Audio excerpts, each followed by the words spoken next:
Yo guys, what's up? After World War II, the Cold War between the Communist Soviet Union and the Democratic West started right away.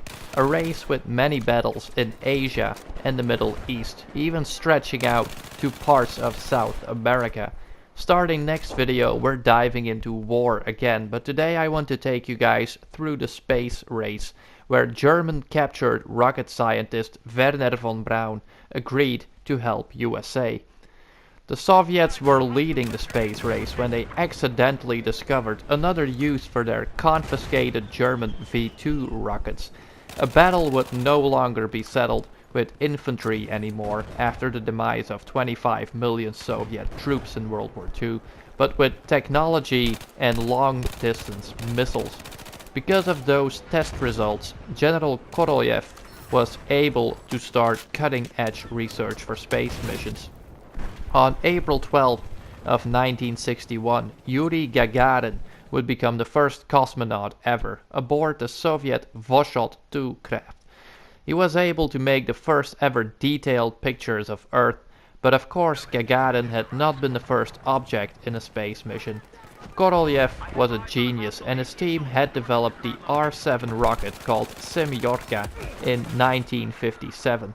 With another capsule on top of the Semyorka, also the Sputnik was born and used. A stray dog named Laika was installed in the capsule for a test mission, sending the Sputnik into a course around the Earth by bending away right after the launch. It was cutting-edge propaganda, but Laika unfortunately died after a good 7 hours in space. USA launched a satellite early December 1957, but the rocket exploded in the air above the launch site. In the meanwhile, the Soviets increased their space skills with cosmonaut training programs such as G-force resistance. When Gagarin went into space for the first ever 75-minute mission, he also landed on Earth in a successful way, with a parachute attached to the capsule.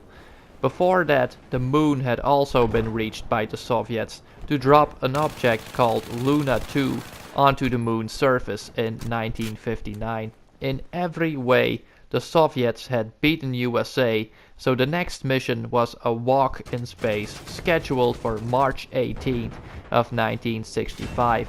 2 cosmonauts were sent on this mission, but their story remained a secret for decades. One of the cosmonauts, Alexei Leonov, climbed out of his capsule during flight, attached to a cable and with a camera on the capsule to document the entire walk. He stayed in space for a few minutes but noticed a problem when trying to enter his capsule again. His suit had swollen up due to the immense air pressure, and Leonov was unable to re-enter.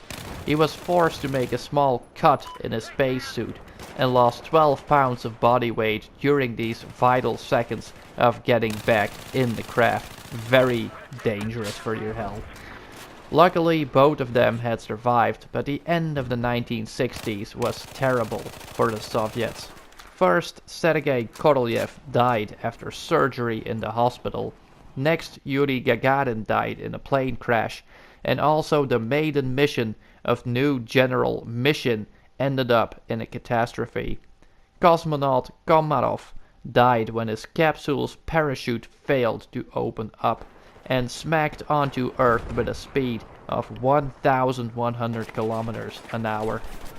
With a free-for-all for USA, Buzz Aldrin made the pictures of the first moon landing and first moon walk by Neil Armstrong, officially the first man on the moon.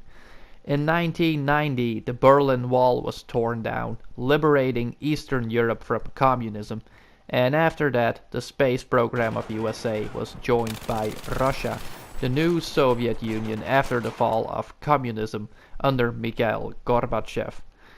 The Mir satellite was destroyed and replaced with the International Space Station, allowing more countries to join the space race. A fast journey through the space race, but we're still going into Vietnam, Afghanistan, Iran, and Iraq. See you on the next one, guys. Peace.